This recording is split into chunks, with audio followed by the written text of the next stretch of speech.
Avec Richard, mesdames et messieurs, eh bien, cette semaine, la nouvelle de la semaine, eh bien, ce sera différent, car je veux vous annoncer la perte d'un ami, Gopesh Vara, qui est décédé environ il y a une semaine et demie. J'ai côtoyé ce dévot pendant plusieurs années. Bien, cette semaine, dernièrement, en fait, on a fait une rencontre entre plusieurs dévots. Et on a parlé de Gopesh Vara, on a parlé, on a fait une petite soirée en son honneur. Et ceci a fini par un festin. Et c'est ce que je veux vous présenter cette semaine. Alright, avec Krishna. Merci pour tous, chacun qui se sont déplacés ici pour rendre encore un dernier hommage à Gopi Shwara. Maintenant, vous savez pourquoi est-ce que Gopi a mis ici la conscience de Krishna. Avec les chants, il a toujours aimé chanter, pour ceux qui le connaissent. Et puis, il a toujours aimé danser aussi. Et puis, on peut être sûr que tous ceux qui l'ont vu danser ici pendant des années et des années, on l'a vu, nous, le matin, nos premiers services sont à 4 heures du matin, 4h30 du matin. Et puis, pendant des années, on a vu Gopi Shwara danser, et puis avec conviction, et puis enthousiasme. Et puis, juste cet aspect-là de Gopi, chacun de nous, personnellement, on sait tous que ça va énormément nous manquer.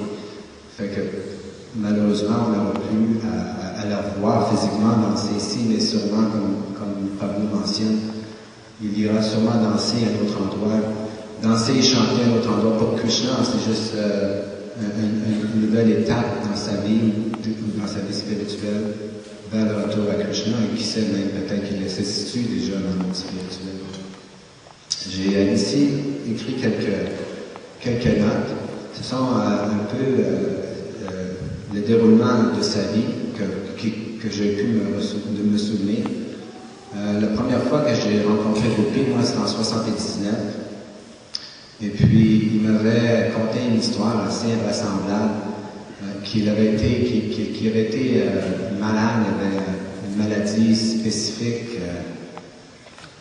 dont le nom échappe, mais je vais essayer de trouver. C'était des champignons qui étaient sur le bord de sa valve du cœur, la valve qui ouvre, qui ferme. Et puis, il était condamné à mort. Sur 100 personnes qui avaient contracté cette maladie, il y en a un qui s'en est sorti, et puis c'est Gopi. Comment est-ce qu'il s'en est sorti? Ça, c'est là qui est spécial. Il s'était mis à prier. Et puis ça, il me l'a dit. La manière qu'il me l'a dit, il n'y a aucun doute, il s'est mis à prier. Et quand il se met à faire quelque chose, tout le monde laisse penser. Il s'est mis à prier tant et si intensément que les docteurs ont commencé à l'appeler l'immaculé. Le miraculé. C'est ça, le miraculé. Un vrai miracle. Sa prière était que si tu me sors de ce fâcheux moment, si tu me permets de vivre, même il mentionnait qu'il y a même des anges qui lui apparu, puis qu'il aurait répondu aux anges, non, je ne suis pas prêt. Si vous me laissez ici un peu plus en ce monde, je vais dédier ma vie à Dieu. Je vais dédier ma vie à Krishna. Nous, on l'appelle Dieu Krishna, c'est un nom plus personnel, ce qui veut dire l'infiniment fascinant. Je vais dédier ma vie à Krishna. Et puis, tout bonnement, il a rencontré les dévots, et puis puis vous savez comment Gopi il est, c'est une personne aussi assez sceptique, c'est pas qu'il accepte n'importe quoi, n'importe quand, n'importe comment. Fait qu'il a été convaincu par les dévots et la philosophie de la conscience de Krishna qu'en participant dans les services de dévotion qu'on appelle le Bhakti Yoga, qui dédiait ainsi sa vie à Krishna, et puis qu'il remplissait sa promesse qu'il avait faite. Sa promesse qu'il avait faite pour qu'il puisse guérir de sa fâcheuse maladie. Et puis, à partir de ce moment-là, en 1979, on l'a vu de façon enthousiaste, on l'a vu de façon très impliquée. Et puis, jamais je l'ai entendu se plaindre de quoi que ce soit. Je n'ai jamais entendu se plaindre de personne. Puis, il peut avoir eu beaucoup de raisons pour se plaindre. À un certain moment donné, Gopi, des fois, est assez virulent, puis il déplace de l'air. Ça fait beaucoup de monde pouvait lui en vouloir, mais jamais lui en a voulu à qui que ce soit. Je n'ai jamais entendu parler en mal de personne, toujours en bien de chacun de ces dévots ici qui sont présents. Lorsque Gopi parlait, je dis toujours en bien de chaque personne qu'il connaissait, envers sa famille aussi. Il y avait un grand respect pour sa mère que j'ai connu aussi, et puis son père, et puis sa sœur aussi, et puis Sylvie, qui était sa compagne pendant plusieurs années. Et puis il y a toujours eu des bons mots pour chacun d'entre eux. OK, puis il a accepté l'initiation en 1980. L'initiation au Saint-Nom de la conscience de Krishna. Lorsqu'on prend l'initiation, ça devient un peu plus sérieux. Et puis on s'engage encore plus dans le service de Krishna. Ce que Gopi a fait aussi, c'est jamais faufilé. Il a toujours été très vaillant. Ça n'a jamais été un gars qui se faufilait, ou bien longeait les murs, ou bien allait se cacher, ou bien dans sa chambre, la porte fermée. Jamais. Moi, il a fait du service longtemps avec moi. Et puis, n'importe quand j'allais avec lui, c'était direct. On se préparait, on y allait. Après avoir fait tout le programme du matin. Comme ça, on partait le matin, et puis on revenait le soir. Puis même le soir, certains soirs, je suis très fatigué. Mais ce gars-là, à plusieurs reprises, il dit, ouais, ben non, on va aller faire un autre petit 2 heures. On faisait un autre petit 2 heures, aller dehors le soir, aller quelque part, à Boucherville, ou à Longueuil, ou à puis non, on faisait encore un autre petit 2 heures. Puis on revenait, on était satisfait. Le lendemain matin, on recommençait, jour après jour après jour, après année, après année, comme ça. Et puis ensuite, on a acheté une ferme à Himmelford, et puis Gopi, il est allé à Himmelford, il a connu Gunitai qui était en charge là-bas, c'est une personne qui aimait bien la campagne aussi. J'ai aussi eu l'honneur d'avoir son association à Mégantic. Mégantic, c'est un endroit qu'on avait, on travaillait avec les bœufs, on faisait la coupe du foin, puis le ramassage de foin avec les bœufs. Puis Gopi participait à ça. J'avais des enfants aussi, je m'occupais des enfants. Et puis avec Gopi Shwara, il aimait beaucoup les enfants, il aimait les faire réagir aussi. Et puis à l'occasion, ça faisait des situations assez drôles. Par la suite, bien, je me souviens, même, à un moment donné, à Montréal, ici, on avait plusieurs véhicules, on avait beaucoup de dévots qui s'en allaient à Sankirtan, distribuer, peu importe, un peu prêcher la conscience de Krishna. À un moment donné, il a fait prendre nos véhicules. Eh bien, Gopi Shwara, pour continuer, lui, son service, il est allé voir son père. Ça fait qu'il a demandé à son père de venir, son père est venu, avec son automobile. Fait Gopi ramenait toutes ses peintures à l'huile dans le char à son père, avec quelques dévots alentour. Puis avec son père et puis quelques dévots, il s'en allait faire il allait pas prêcher, il allait distribuer des peintures, vendre des peintures pour ramener des fonds ici au temple. C'était sa détermination à Gopi. Puis ensuite, il a passé quelques années à New Vrindavan. New Vrindavan, c'est une communauté qu'on a en Virginie de l'Ouest. Et puis il est resté quelques années là. Et puis même là, lorsqu'il arrivait à Noël, je me souviens une année en 85, il avait même venu ici avec un véhicule de là-bas, puis il était parti à l'Abitibi, puis il s'était mis encore à faire des centres d'achat, il s'était mis à vendre des peintures. Ça, c'était sa détermination. Mais qui pouvait faire ça? Pas personne qui aurait fait ça, partir de là-bas, s'en aller en Abitibi, rester tout l'hiver à geler, et puis aller vendre ses peintures, ça n'a pas de sens. Mais lui, il faisait pour Krishna, c'était ses austérités, ça. Il était aussi déterminé que ça. Et puis, par la suite, il est venu, moi j'ai ouvert un centre à Laval avec Narayana. Il est venu nous aider au centre à Laval. Il est venu nous donner son association joviale et puis son association enthousiaste, etc. Puis après quelques années à Laval, il est parti voir des amis, des anciens amis comme Jérémy, je crois, ou quelques autres amis qu'il y avait là-bas dans ce coin-là. Et puis il a construit une maison. Il a construit une maison tout seul. Une grande maison, c'est quelque chose de gros. Puis il y avait des poutres, des grosses poutres comme ça en haut. Le toit cathédral, c'est du gros bois, quelque chose de beau. Puis tous les murs de sa maison étaient en bardeaux, petits bardeaux de sel. Puis chacun des bardeaux de sel, ils avaient tout peinturé en jaune, le contour des fenêtres avait une peinture spécifique. C'était un artiste, puis il y avait des affaires, il aimait des couleurs spécifiques, il avait des goûts spécifiques, puis il était de bon goût. C'est une personne de bon goût, il aimait la bonne musique, il avait la bonne association, il savait choisir son association, il savait parler, il savait utiliser ses mots. C'était sa copie. Ensuite, lorsque son fils est né là-bas, je crois à Saint-Athanas, il est revenu à Montréal, et puis il a commencé à faire du service à notre restaurant, le restaurant chez Govinda Jai sur la rue Tulipe, et puis avec Nitai, puis Nitai peut en témoigner qu'il était un travailleur assidu, il travaillait fortement. Ensuite, lorsque ça l'a fermé, ou même un peu avant que ça ferme, il est revenu à Montréal, a commencé encore à faire du service lorsque Vishwambar Prabhu était ici comme président. Il a peinturé le temple, il a rangé les choses, il faisait le ménage, la cuisine, etc., etc. Et puis, par la suite, la maladie a commencé à lui peser dessus. Parce que, malgré tout, lui, cette maladie, il l'a contractée quand même lorsqu'il était jeune. Et puis, elle s'est manifestée de façon beaucoup plus forte et beaucoup plus difficile à souvenir dans les dernières années. Il a été obligé aussi de prendre énormément de médicaments. Et puis, ces médicaments-là, je sais tout le monde, je ne sais pas des noms, excusez-moi, mais lorsque vous les prenez, vous êtes à terre pendant des jours et des jours.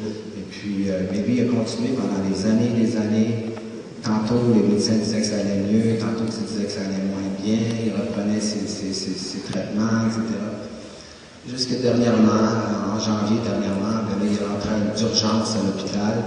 Et à partir de janvier jusqu'à aujourd'hui, c'était le début de la fin, il a commencé à souffrir énormément. Et puis, la dernière semaine, au Ratha Yatra, il est venu nous voir, malgré qu'il était complètement, il était au bout du chemin.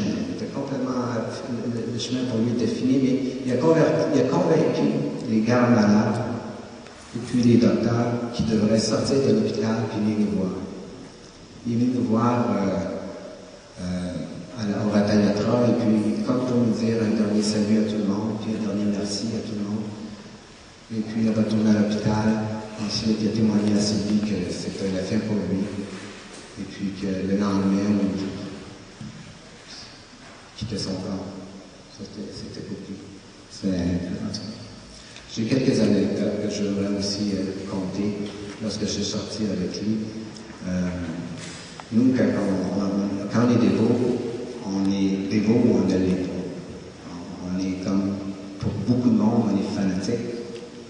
Et puis pour nous-mêmes, on n'est pas encore assez dévot, on n'est pas encore assez. Il faudrait être encore plus pour nous-mêmes. Et puis, le matin, on mangeait seulement la nourriture offerte à Krishna. Ce qui veut dire qu'on ne mangeait pas de pain qui n'était pas cuisiné par les dévots, on ne mangeait pas rien qui avait été touché par des non-dévots. Ça fait que chaque matin, avant de sortir, nous, on avait un poêle, puis on cuisinait. Puis souvent, on cuisinait dans des motels, puis le poêle, on le mettait sur le tapis, on le mettait sur la télévision, on le mettait n'importe où, mais pas à la bonne place. Fait que, il en résultait toujours que la télévision brûlait, le tapis brûlait. Fait que je ne peux pas compter combien de tapis on a brûlé, combien de pots on a mis sur le tapis, puis ensuite une grosse marque. Mais c'était pas grave avec lui. Même une fois, même les inspecteurs avaient parti, tous les pompiers avaient venu, c'était toute une affaire avec lui. Et puis, je me souviens aussi, juste pour vous dire, une fois j'avais été invité à une émission de télévision, ça s'appelait Droit de parole. Et puis à cette émission-là, il y avait plusieurs groupes religieux, entre autres les Krishna, les dévots de la conscience de Krishna avaient été invités. Il y avait un ami à moi, Mahavira, puis Bhima, qui étaient eux, comme sur une scène, qui devait expliquer qu'est-ce que la conscience de Krishna, puis qu'est-ce qu'on fait là dans la conscience de Krishna. Mais c'est difficile parce que les questions sont rapides, ils te mettent le micro dans le visage, tu es devant la télévision, puis il faut que tu répondes de façon intelligente, vite, lucide, et puis que tout le monde comprend. C'est pratiquement quelque chose d'impossible. Et puis moi et Gopi, on était assis d'une table avec d'autres mouvements religieux aussi. Et puis après 1 heure, l'émission durait quand même 1 heure, c'était long. Et puis tout le monde quand même essayait de parler, puis il y avait un sondage qui se faisait en même temps. Fait que les gens appelaient, puis ils disaient s'ils étaient pour la spiritualité ou contre la spiritualité. Fait que 80% des gens avaient dit qu'ils étaient contre la spiritualité.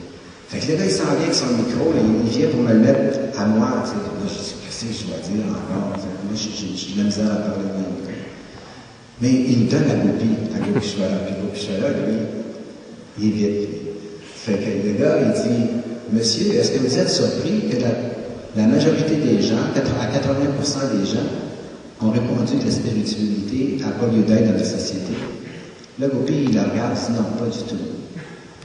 Puis là, il dit, pourquoi? Il dit, parce qu'il y a deux sortes de personnes. Il y a les matérialistes, puis il y a les spiritualistes. Puis là, avant même qu'il finisse sa phrase, le gars, il dit, donc maintenant, on a eu l'opinion des matérialistes. Gopi Shwara, il dit, exact. Ça, c'était Gopi. Puis à plusieurs reprises, comme ça, il était surprenant. À plusieurs reprises. Même les dernières années, là, toutes les réalisations qu'il avait. Parce que lorsque tu es près de la mort, tu as beaucoup de réalisations. Comment est-ce que tu vas te comporter? Comment est-ce que tu vas l'approcher? Qu'est-ce que tu vas faire? Quelles seront tes réactions? Puis tu n'as pas deux chances, tu as juste une chance. Puis toutes ces réalisations-là, j'ai eu le privilège, l'honneur, comme la Valériane disait, souvent on a l'impression que c'est nous qui faisions un honneur d'être avec Gopi Shwara. Mais finalement, en y réfléchissant un peu, c'est nous qui avions l'honneur d'être avec lui. Et puis j'ai eu cet honneur et ce privilège d'avoir ses confidences. Et puis je peux vous dire qu'il y avait des réalisations assez fortes, assez plaisantes. Et je suis certain que lorsqu'il a quitté son corps, il le fait comme une grande personne qui s'est dit, maintenant, il y a une autre étape qui doit se passer, et puis je m'en vais vers ça, et je m'en vais en paix. Et puis je m'en remets à Krishna. Comme Jésus-Christ est quitté, je m'en remets à Dieu. Et puis advienne que pourra. Maintenant, c'est à toi de décider, puis il est parti de cette façon-là. Je ne vais pas tout le temps. Il y a beaucoup de dévots ici qui l'ont connu de façon différente que moi et puis qui aimeraient probablement dire quelque chose. Je vous remercie énormément de votre attention. Et puis, je vais garder en mémoire toutes les relations que j'ai eues avec lui. Et puis, s'il y a d'autres choses qui me reviennent, je partagerai avec les dévots plus tard.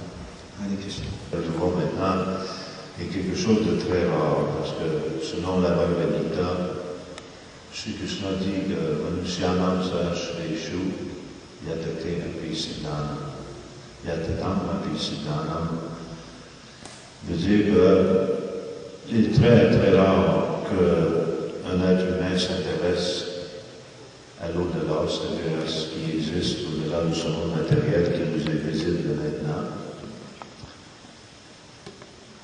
Et que parmi tous ceux qui s'intéressent, très peu atteignent à la perfection, et de tous ceux qui atteignent la perfection, il y en a très peu qui connaissent Krishna tel qu'il est.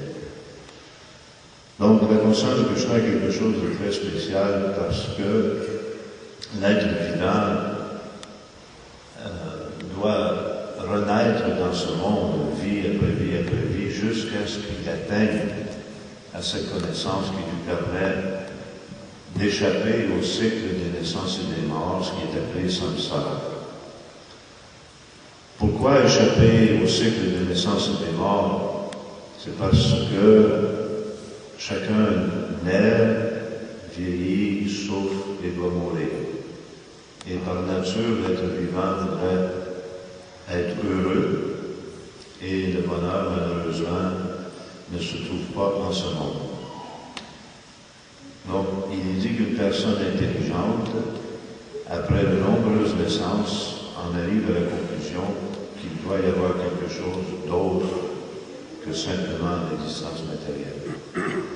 Et naturellement, quand un des nôtres doit quitter ce monde, on sera obligé de réfléchir à ces questions et se dire, la vie est très courte.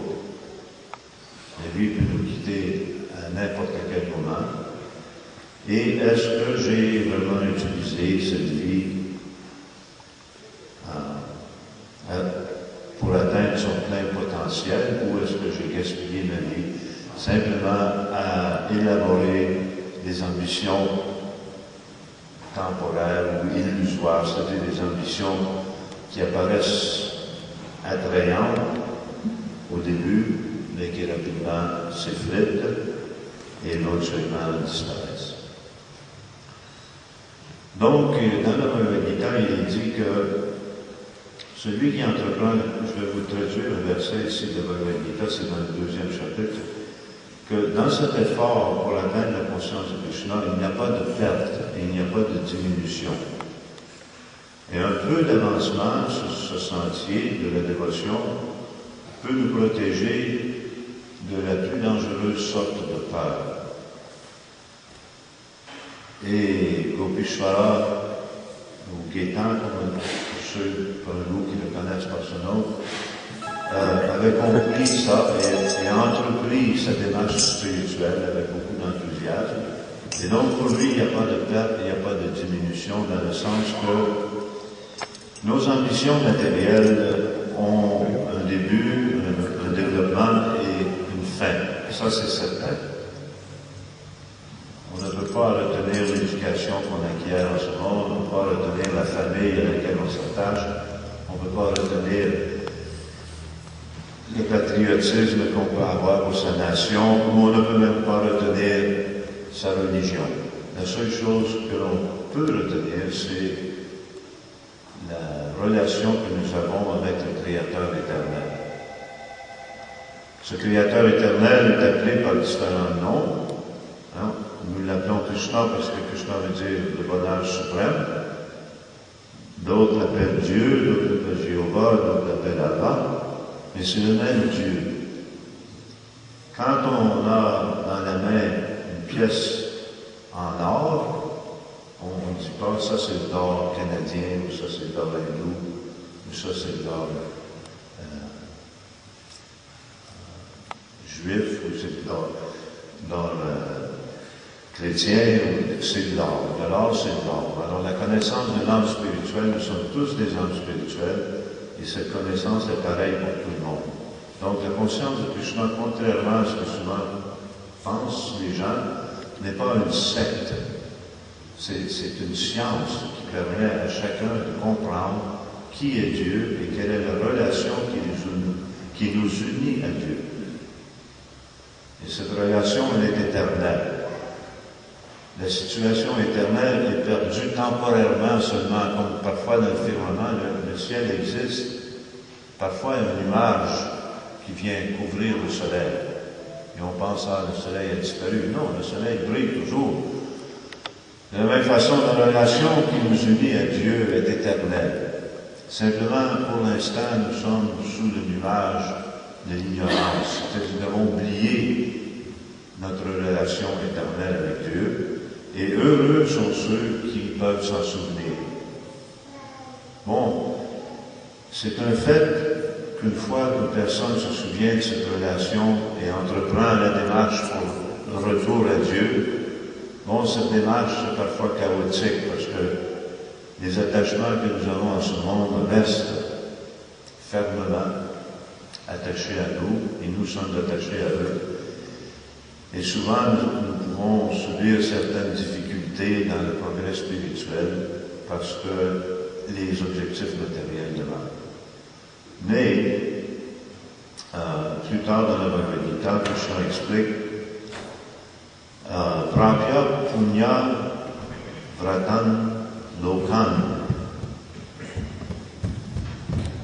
Uchista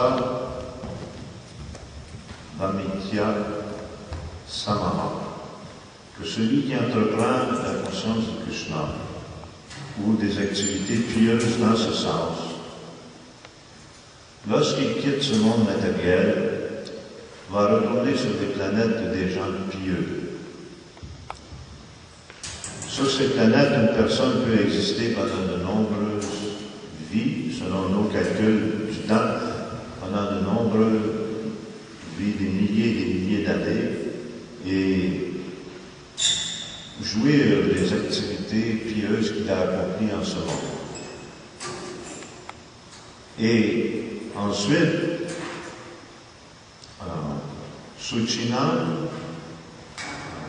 Suchinam Shrimatam Gehe Yoga Brasta Vyajate. C'est-à-dire que le spirituel de la conscience de Krishna, qui n'a pas tout à fait réussi complètement cette démarche, revient ensuite, après avoir passé de nombreuses activités, en récompense pour ses activités pieuses, revient dans ce monde, dans une famille de personnes très élevées spirituellement, très aristocratiques, et peut ensuite continuer. C'est ça l'avantage de la conscience de Krishna, c'est que, contrairement aux activités matérielles que nous accomplissons, les activités matérielles que nous accomplissons n'ont pas de continuation. Alors que les activités spirituelles, lorsqu'elles sont entreprises, il n'y a pas de perte ou de diminution, comme il est dit ici. C'est-à-dire, si une personne accomplit, disons, il a accompli 10%, 12% de son développement spirituel, la prochaine fois, lorsqu'il va recommencer à 13%. Et ainsi de suite. 40, 50, 60, 100%. 100% veut dire que personne retourne dans le monde spirituel et n'a plus à reprendre naissance dans ce bas monde. Et ça, c'est le vrai bonheur, parce que alors, à ce moment-là, nous existons dans une connaissance parfaite, une félicité parfaite, et nous existons éternellement, c'est-à-dire nous n'avons plus à mourir. Alors voilà un peu la philosophie qui animait la démarche de Gopishwara, et nous sommes ici pour lui souhaiter, c'est là le bonheur, on lui souhaite un bon voyage, un bon retour, bonne naissance à sa prochaine vie. Et il est possible également, parce que dans le Bhagavad Gita, il dit que ce à quoi on pense au moment de la mort détermine notre destin. Donc, si Vishwara, au moment de quitter son corps, a pensé à Shri Krishna, il est maintenant situé dans le monde spirituel. Et s'il n'avait pas encore réussi tout à fait à atteindre, son sort est quand même merveilleux parce qu'il a fait beaucoup de progrès spirituel pendant sa vie et sa prochaine naissance sera glorieuse. Donc nous sommes ici pour le remercier de son association. Sa compagnie, pendant qu'il était ici, il nous a inspirés, chacun de nous, de façon différente. En même temps, nous regrettons son départ parce que nous perdons un frère, mais en même temps aussi, on est heureux de voir qu'il va maintenant continuer dans un monde qui est meilleur pour lui et que son succès est assuré, que le succès d'un dévot Krishna est assuré dans cette vie ou dans une autre. Il s'agit simplement de continuer et de comprendre pourquoi il est important de servir Dieu, parce que cela nous permet éventuellement d'atteindre la perfection de l'existence. Donc, je vous remercie beaucoup. Hare Krishna. Hare Krishna.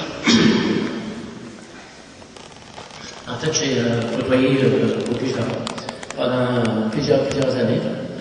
En fait, c'est toujours quand même triste qu'on perd un frère en Dieu. En fait, on apprend dans le conscience de Krishna qu'on est différent du corps. En fait, on est pas ce corps-là, on est une âme spirituelle avant tout. On apprend aussi qu'il est dit dans la Bhagavad Gita que le sage ne pleure pas pour le corps, mais pleure pour la personne qui est partie. En fait, on est tous des individus, on est tous des parties et parcelles de Krishna. On est tous des petits Krishna, en fait, on est tous les... quand on voit un individu, une personne qui... tout le monde a des qualités.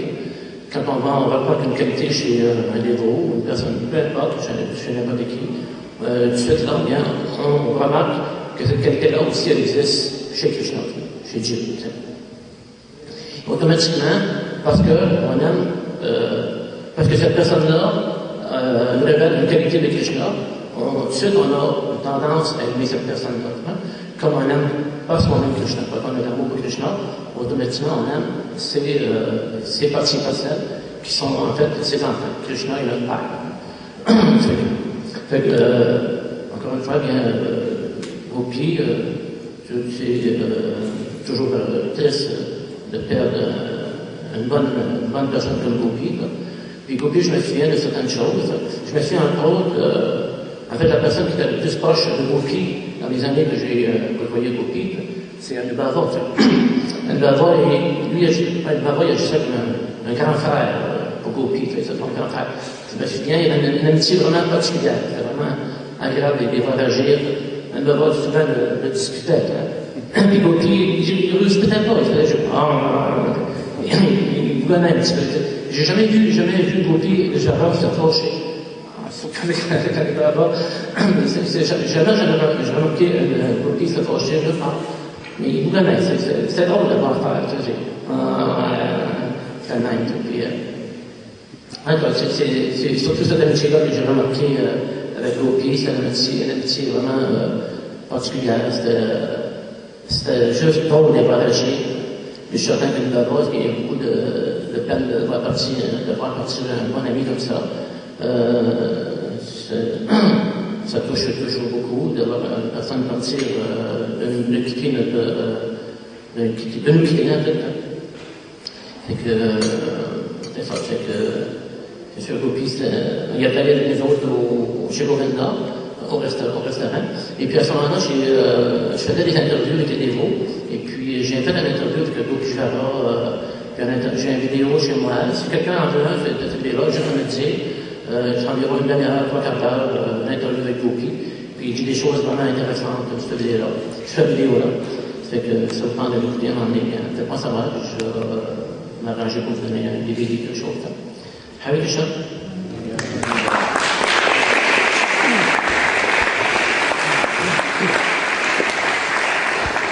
Krishna, merci d'être venu. Moi, j'ai connu Gopishwara, mais pas aussi intimement que beaucoup de dévots, parce que moi j'étais d'Ottawa. Mais je vais juste un peu expliquer le contenu de certaines choses, parce que nous, comme dévots, on comprend, on a notre langage. Cette église, elle a été achetée autour des années 76. Et étant donné que, on pourrait dire, c'est une nouvelle religion en Amérique, à Montréal, dans ce temps-là, dans cette période-là, on n'avait pas de congrégation comme on a aujourd'hui. On s'est établi davantage. Alors, on dépendait beaucoup de dévots, comme Gopishwara, pour aller collecter, aller vendre des choses, soit des peintures ou différents articles, des choses comme ça, ou des livres, et prêcher les gens et ramasser les fonds nécessaires pour maintenir, réparer et entretenir ce bâtiment et toutes les autres choses, nourrir les dévots. À un moment donné, s'il y avait peut-être au-dessus de 100 dévots qui vivaient ici et les alentours, alors ça demandait de les nourrir et de s'occuper d'eux et tout. Alors Gopishwara, c'était un des dévots, un des piliers, qui a fait ce service d'aller avec Anubhava et d'autres dévots. Et il était un dévot très, très stable dans ce service. Et on peut comprendre le climat du Canada, surtout à Montréal, au Québec. C'est un climat assez sévère, surtout l'hiver, je devrais dire. Alors, Gopi était comme l'hiver, la pluie, la neige, il sortait pour aller cueillir ses fonds qui étaient nécessaires, lui et d'autres dévots. Et c'est quelque chose que nous, on a toujours admiré de voir. Et comme Anubhava disait, il était toujours déterminé, même des fois, après que la journée avait été faite, il y avait encore l'enthousiasme. On a encore un petit peu de temps, on pourrait sortir un autre heure ou deux pour rencontrer des gens et tout. Et Gopi était toujours, c'est ça une de ces choses. C'est une personne, en tout cas pour moi, qui ne l'a pas connu peut-être très intimement comme Anubhava, c'est quelqu'un qui était simple quand même. C'est quelqu'un qui vivait tout le temps du cœur. Hein? Il était toujours très chaleureux, très joyeux, toujours content de voir les dévots.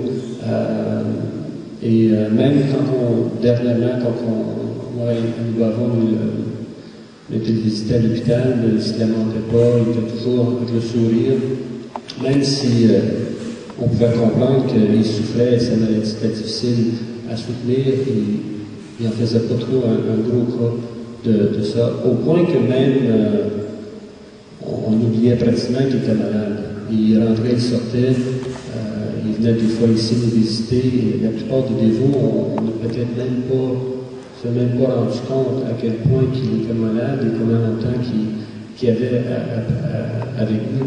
J'en parlais avec un dévot qui l'a lu samedi, le dernier samedi de notre fête à Trièvre, et qui a dit oui, je l'ai vu, mais je voulais y parler, mais j'étais occupé, et là, il était attristé de voir qu'il n'avait pas eu l'occasion de lui dire un dernier mot. Mais il pensait, il était un petit peu étonné de voir, parce que, comme Anubhava mentionnait, quand on est à l'hôpital et tout ça, malade, de convaincre les docteurs qui sont malades de sortir et de revenir, c'est pas toujours évident.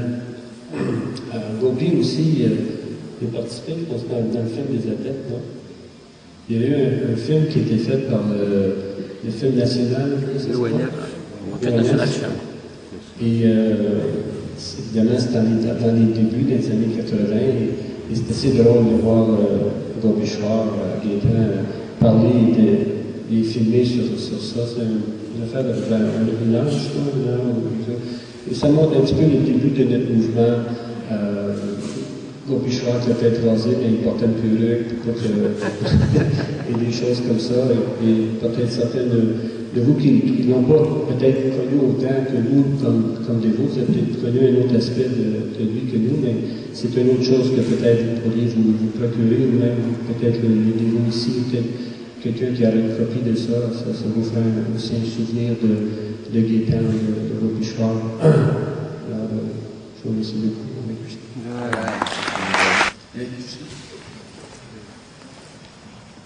Alors, moi, ce qui m'a toujours frappé chez Gopishwar, c'est sa voix, le ton dans sa voix. C'était une voix très douce, et pour moi, ça disait tout. Quel genre de personne ça pouvait être? C'était une personne, pour moi, lui, c'était fini le matérialisme. C'était vraiment quelqu'un qui n'avait rien à foutre du matériel. C'était quelqu'un qui voulait vraiment lui embarquer, découvrir la conscience de Krishna. Et moi, mon souvenir que je garde de lui, c'est sa façon de dire mon nom. Pour y expliquer quelque chose. Il avait sa façon en lui, c'était comme. Donc, explique-moi donc ça, Prabhava, tu sais. J'en marchais comme ça. Et pour moi, dans sa voix, sa personne était là. Et c'était un dévot dont je garde un très bon souvenir. Et comme vous savez souvent, le regarder danser, je le regardais danser, et dans mon observation à moi, c'était impossible. Pour moi, c'était quelque chose d'impossible de savoir qu'est-ce qu'il pense, ce dévot-là, quand il danse comme ça. Impossible. Mais il y avait là un dévot très heureux, très absorbé, dans sa façon de servir Krishna à lui. C'était vraiment personnel. Gopishwar, c'était pas un dévot qui était là pour quelque chose de matériel à retirer dans la conscience de Krishna. C'était quelqu'un c'est un vrai dévot simple, abandonné comme il est à Krishna. Le genre de dévot qui ne dit pas grand-chose, mais qui s'en va loin. Ça, c'est le genre de dévot. Si je peux faire une comparaison, je vais la faire parce que Vishnu est là, et ça va y rappeler des souvenirs certainement. En France, on avait une dévote dans notre groupe de Saint-Kirtan qui s'appelait Mrida. Et Mrida, c'était ce genre de dévote qui était très low-key, mais très dévoué. Vraiment dévoué à la planche, cette dévote-là. Mais low-key. Pas de vague, rien. Elle a quitté son corps après. C'est extraordinaire, en fait, qu'est-ce qui est arrivé pour cette dévote-là. Et c'était le lendemain de Radhastami. Après une longue, on a eu une fête extraordinaire. Elle a resté debout toute la nuit pour cuisiner pour la fête de Radharani. On a jeûné toute la journée jusqu'à 6 heures le soir. Elle a servi les dévots, elle n'avait pas chanté ses tours, elle a chanté ses 16 tours. Les guirlandes n'étaient pas faites pour les portraits des maîtres spirituels pour l'artiste du lendemain. Elle a chanté ses 16 tours. Moi, quand j'ai servi Prashad à cette dévote-là, j'ai dit peut-être c'est la dernière fois que vous allez goûter une fête comme ça. Et le lendemain, à 8h15, 8h30, on est parti pour toute la journée à Saint-Clotilde, chaque dévote dans un village, par la même, pour aller la chercher à la fin de la journée. Et ça a donné que cette journée-là, on a eu un engagement chez quelqu'un qui avait connu les dévots à Paris. Et là, on a fait un engagement et tout d'un coup, on apprend qu'il est arrivé quelque chose. Et c'est mon conducteur de Saint-Quentin qui m'a appris la nouvelle que Luda, elle a quitté son corps. Et comment c'est arrivé? Elle prenait ses livres tous les jours et elle traversait la rue en mettant sa boîte de livres sur son épaule. À chaque jour, elle faisait ça. Et cette journée-là, elle a traversé la rue. Elle n'a jamais regardé. Il y a une vanne qui s'en venait, elle ne pouvait pas arrêter. Elle a vu la vanne en dernière seconde. Et bam, elle s'est fait attraper ici. Son corps a volé à peu près 25-30 pieds plus loin. Et sur son salut, il y avait le BTG de Bhagavad avec Krishna. Grande foi. Alors après, il a fallu, on est allé la visiter à la mort, mais on n'a pas pensé ça. Et on a mis un cheval Bhagavatam sur son corps. Et par après, la nouvelle a été annoncée à Srila Prabhupada. Et Prabhupada a dit qu'elle était retournée au monde spirituel. Et je me souviens des paroles de Vishwambar qui m'avait dit à l'époque. Il m'avait dit, ah, pour elle, tous ces problèmes sont terminés. N'est-ce pas? Alors, moi, je mets le Vishwambar avec dans le même rang que cette période-là. Ces gens de dévots, tu n'es pas capable vraiment d'apprécier, disons, autant peut-être qu'on devrait les apprécier. Mais c'est des bons dévots, des bonnes dévots, et qui ont des bonnes qualités. Moi, la qualité que je retiens le plus de Gopishwara, c'est une qualité Vaishnava, qu'on dit en anglais, devotee is mild, un dévot est doux. Ce dévot-là était vraiment doux. Et comme tous les dévots ont dit, il se fâchait. Je n'ai jamais vu Gopishwara se fâcher après quoi que ce soit ou qui que ce soit. C'était vraiment, il avait ces qualités-là en lui. C'était vraiment, c'était un exemple de son vivant lui-même. Et ça, c'est très important. Donc, comme on dit, il faut écouter le Bhagavatam, il faut écouter le Bhagavat, mais il faut servir le livre Bhagavat aussi, le Bhagavat, la personne Bhagavat. Et par l'association avec un peu de dévot, on développe les qualités d'un dévot. Et Gopishwara, c'est sûr qu'il avait fait beaucoup de progrès et qu'il était déterminé à avancer dans la conscience de Krishna, mais toujours d'une façon très personnelle, typique à lui. Hare Krishna. Présenter pour parler, parce que disons que Nubaba m'a appelé il y a quelques jours pour me donner la nouvelle du départ de mon frère en Dieu. Et puis finalement, en parlant, là, c'est comme plein de choses qui sont remontées. Et puis je vais essayer de vous faire, de vous épargner ma crise de larmes. Je ne vais pas me donner une importance que je n'ai pas, mais disons que moi, je pense que j'ai eu un livre très privilégié avec Gopishvara. Parce qu'on a grandi ensemble dans la conscience de Krishna. Moi, quand je suis arrivé ici en 1980, au mois de janvier, il y avait la classe en français dans la salle d'invités. Gopishvara était là, avec d'autres dévots. Ça faisait quelques mois seulement qu'il était arrivé. Et puis, j'avais tout de suite remarqué, parce qu'il y avait, bon, les dévots, quand on arrive de l'extérieur, les dévots sont bien endoutis, le kurta, il n'y a comme pas de collet, il n'y a pas de couture, presque rien. C'est dénudé total, c'est le renoncement complet. C'est comme le linceul. Alors, je trouvais ça impressionnant de voir ça, puis oui, je l'ai remarqué tout de suite. Et puis évidemment, ça a pas pris de temps que j'ai joint le temple, et puis on est devenu frère en Dieu et puis amis. Et puis, comme je disais, j'ai grandi avec lui dans la conscience de Krishna, donc tous les petits détails de l'apprentissage, les règles, la philosophie, la vie en groupe.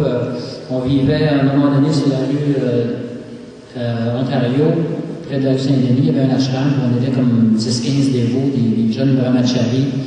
Et puis on avait tous été initiés ensemble au mois de novembre 1980. Et puis, du jour au lendemain, on a changé nos noms. Des temps, c'était devenu Gopishvara, moi j'étais devenu Naila Narayan. C'était vraiment, l'atmosphère est devenue complètement consciente de Krishna du jour au lendemain. C'était assez impressionnant. Fait que c'est tout ça allait de rien comme ça, mais c'est toutes des choses que moi j'ai vécues avec lui. Et puis, aller sur la rue aussi pour chanter ou vendre des choses ou distribuer des livres.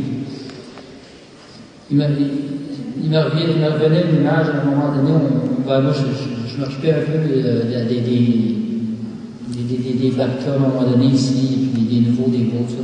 Et puis on allait chanter sur la rue. Puis à un moment donné, on était juste, j'étais tout seul, fait que là je disais à Gopi, on va chanter, on est juste nous deux, on part, on y va. Et puis on était tellement en extase, on était nous deux, on chantait, puis il avait ses cartels, puis il chantait, puis il dansait, puis c'était comme... Donc, c'est des souvenirs, c'est un vécu. Et puis, moi je peux dire que Gopishvara, j'ai toujours aimé ces dévots-là. Parce que, disons, l'essence de la conscience de Krishna,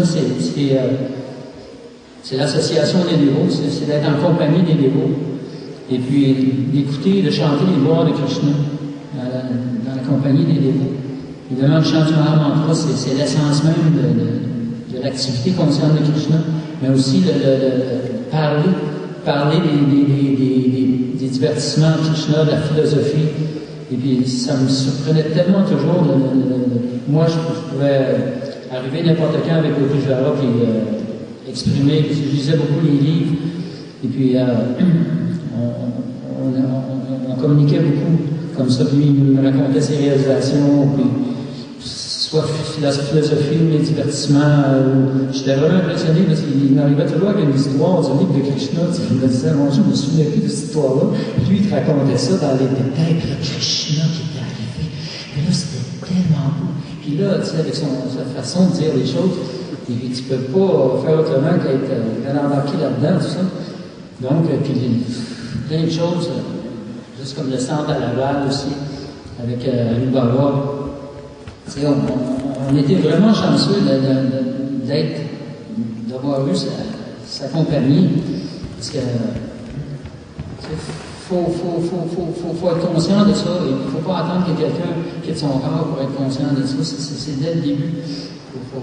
Toujours, tous les dévots sont dignes de respect, mais avec Gopishvara, c'était pas juste du respect parce qu'il fallait respecter, on l'aimait Gopishvara, on l'aimait être avec, parce que il y avait sa personnalité, tout ça. Comme on a tous notre personnalité, on a tous notre style. Lui, c'est ça, il se fâchait jamais, puis je ne l'ai jamais entendu, justement, critiquer personne. Et lui, il a su bénéficier de l'association des grands dévots. Et quand on allait à Nouvelle-Davant, et puis bon, on s'associait avec Radhanat Swami, des dévots comme ça, c'était comme vraiment impressionnant. Et puis, on s'en honorait. On ne devenait pas orgueilleux à cause de ça. Bref, Gopeshwara, moi je me considère privilégié de l'avoir connu. Et puis,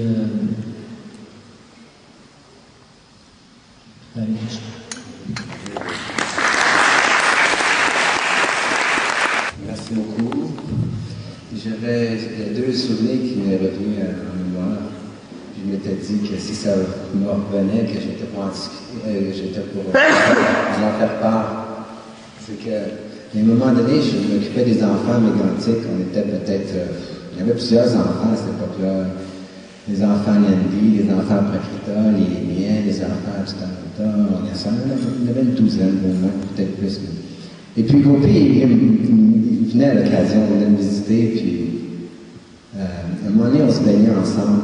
Et puis moi, j'avais appris que si tu prenais une serviette, puis que tu la pliais d'une certaine façon, elle venait pointue, puis là, tu la trempais dans l'eau, puis elle venait comme un fouet. Ça faisait mal. Je sais, parce que je m'étais fait prendre avec ça. Fait que je fais ça, puis je m'approche de Gopi, puis je donne un petit coup. Paf, dans le dos, tu sais. Puis, malheureusement, pour moi, il y avait des pattes de grenouille alentour, parce que les enfants avaient des pattes de grenouille assez longues en plus. Fait qu'il en prend une, il court après moi, puis il me sac un coup en arrière du dos. Bang! Ah, ça faisait mal, là, j'ai dit, je peux pas m'en retenir, je crois que je lui en donne un autre coup.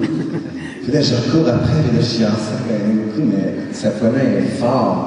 Là, il y avait des marques dans le dos, puis là, je ne vois-tu pas encore venir après moi avec ses pattes de grenouille à 100 000 à l'heure, bang, encore une fois sur moi. Ça a duré à peu près 4-5 coups comme ça. Les deux, on était tous les deux là, rouges. Ensuite, j'ai regardé les enfants en tour, parce que ça faisait mal et ça frappait. Je vous jure, c'était pas quelque chose, je vais donner un petit coup là. On y mettait la gomme. Ça faisait mal, je vous jure. Lui, il avait mal. Moi, j'avais mal. Puis après, on se regardait, on disait, on arrête-tu, on continue? On était tous deux d'accord pour arrêter. On a arrêté tous deux à même moment donné. C'était une histoire que je voulais conter. Puis il y a une autre histoire aussi. On était, je pense, à Rimouski, ce soir. Et puis, comme Lakshmi disait, pour subvenir aux besoins du temple, il fallait vendre nous, on vendait des peintures à cette époque-là. Je vendais des peintures. J'ai vendu bien des affaires, mais à la fin, je vendais des peintures de porte-à-porte. Et puis, Gopi avait eu un rendez-vous vers 7 heures. Il était pour avoir peut-être 5-6 couples. 5-6 couples, ce qui donnait à peu près, c'est même peut-être 7-8 personnes qui étaient là. Et puis lui, je sais pas, qu'est-ce qu'il m'avait fait dans la journée, il m'avait fait quelque chose que je n'avais pas trop aimé. Fait qu'il montrait ses peintures à terre, celle-là, comme ça, celle-là, comme ça. Puis là, j'ai pas une idée qui me monte dans la tête, je me dis, qu'est-ce que le monde dirait si j'enlevais sa perruque? Puis là, ça me reste là dans la tête, tu sais. Fait que je m'approche de Gopi qui est à terre, puis je prends sa perruque et je la lève, comme ça. Fait que lui, il me regarde. Je laisse tomber. Ça fait sur sa tête. Fait que là, il arrive en avant de la face, comme ça. Puis là, il regarde tout le monde. Puis il me regarde, il prend toutes ses peintures, il les roule, puis il s'en va. Ça, c'était deux histoires que je voulais conter. Mais des histoires comme ça, j'en ai beaucoup. Il faut juste que ça me revienne. J'en ai eu beaucoup comme ça avec vous. Fait qu'on vous remercie beaucoup de votre patience. Je ne sais pas si Sylvie aimerait dire quelque chose.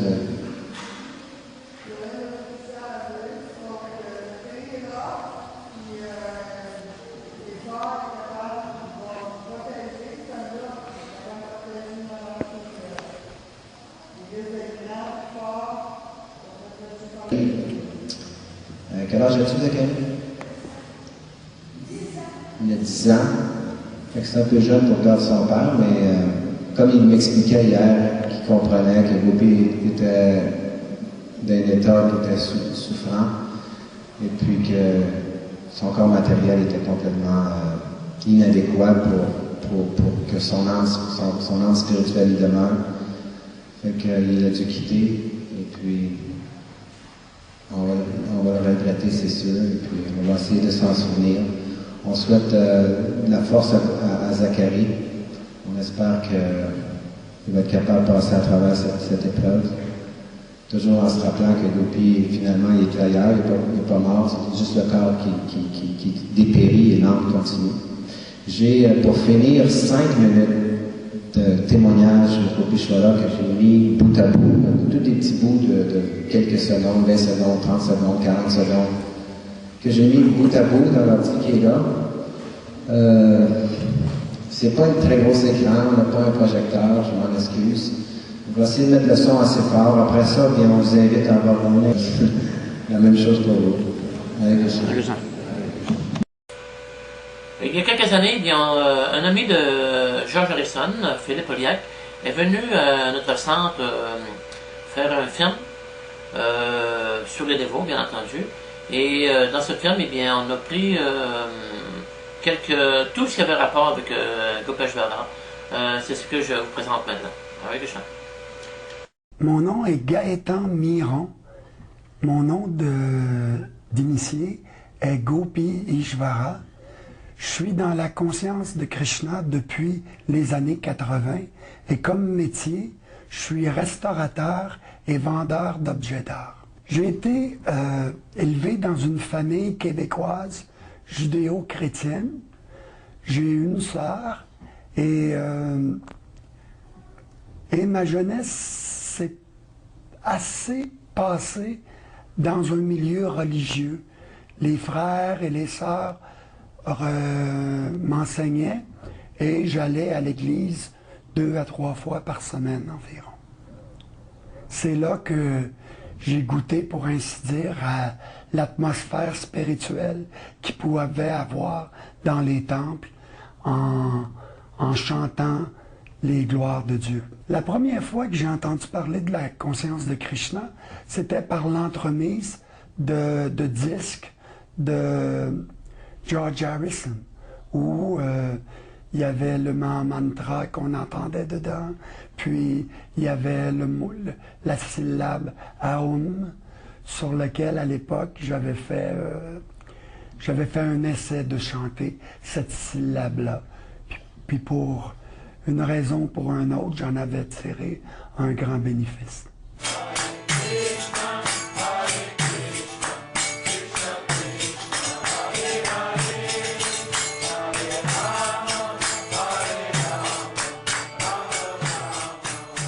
À un moment donné, après un divorce, je me suis retrouvé, pour ainsi dire, seul au monde, à Montréal. Puis, depuis longtemps, j'avais l'idée de passer dans un temple de la conscience de Krishna. Puis j'ai dit, tiens, s'il y avait quelque chose d'intéressant là-dedans, ce serait le moment idéal pour pouvoir m'investir. Pendant le temps que j'étais dévot dans les temples et tout, je suivais de façon très assidue, avec une grande attention, tous les principes de la conscience de Krishna. Mais à un certain moment, des désirs matériels, comme on peut dire, m'ont entraîné loin de la conscience de Krishna. Et j'ai été pendant 10 ans